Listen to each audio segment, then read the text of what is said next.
मी Punjab duck आज आहे 6 आणि 7च्या दरम्यान राज्यात विखुरलेल्या स्वरूपाचा पाऊस पडणार आहे, भाग बदलत पडणार आहे म्हणून हा अंदाज लक्षात येतं.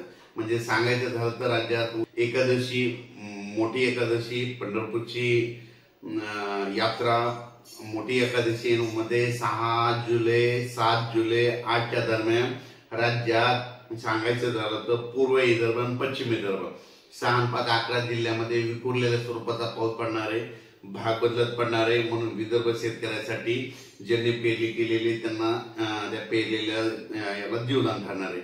खूप काही सर्वदूर मोठा पडणार नाही, पण पाऊस पडणार आहे, भाग बदलत असणार आहे म्हणून हा अंदाज लक्षात येतं. म्हणजे सांगायचं झालं तर नागपूर जिल्हा, वर्धा, भंडारा, गोंदिया, चंद्रपूर, यवतमाळ, नांदेड जिल्हा, हिंगोली जिल्हा, वाशिम जिल्हा, परभणी जिल्हा, त्याच्यानंतर बुलढाणा जिल्हा, त्याच्यानंतर अकोला, त्याच्यानंतर जालना जिल्हा, जळगाव जामोद, त्याच्यानंतर धुळे नंदुरबार या भागामध्ये म्हणजे या पट्ट्यामध्ये म्हणजे 6 जुलै 7 8 9च्या दरम्यान विखुरलेल्या स्वरूपाचा पाऊस पडणार आहे.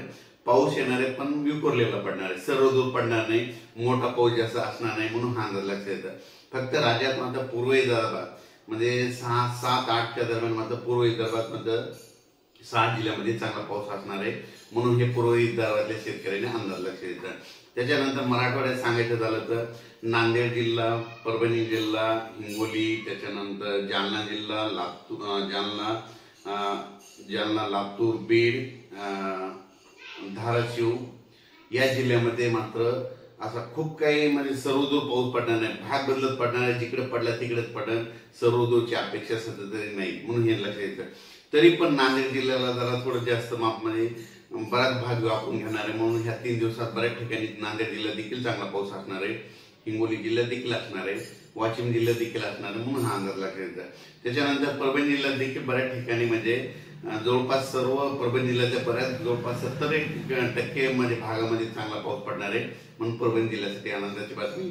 बीड जिल्ह्यात देखील बऱ्याच म्हणजे 50% भागामध्ये ही पाऊस म्हणजे 6 7 8चा पाऊस 8 9चा पाऊस असणार आहे म्हणून हे लक्षात येतं.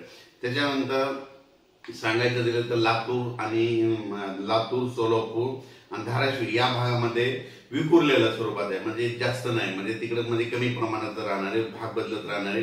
म्हणजे सांगायचं झालं तर राज्यामध्ये हा पाऊस फक्त पूर्व विदर्भ, पश्चिम विदर्भ म्हणजे तिकडल्या पट्ट्यातच जास्त आहे. दक्षिण भागाकडे मात्र पाऊस कमी राहणार. दक्षिण भाग म्हणजे कोणता येतो, त्याच्यामध्ये लातूर जिल्हा येतो, त्याच्यानंतर धाराशिव येतो, त्याच्यानंतर सोलापूर जिल्हा येतो, नगर जिल्ह्याचा काही भाग येतो म्हणून हे लक्षात येतं. म्हणजे सांगली जर तिकडला देखील भाग येतो म्हणजे ह्या भागामध्ये जरा म्हणजे पावसाचं प्रमाण कमी राहणार आहे, विखुरलेलाच राहणार आहे. कुठंतरी म्हणजे उगा 25-30% पर्यंत भागामध्ये पाऊस असणार म्हणून हा लक्षात येतं. ज्यांची शेती जे कामे करायची असेल तर काम करू शकतात, खुरपणी देखील करू शकतात, कापसाच्या फवारण्या देखील करू शकतात, जिथं पाऊस पडायला तिथं तणनाशक देखील मावळू शकतात म्हणून हे लक्षात येतं. अचानक वातावरणात बदल झाला तर लगेच एक शेतीला जाईल.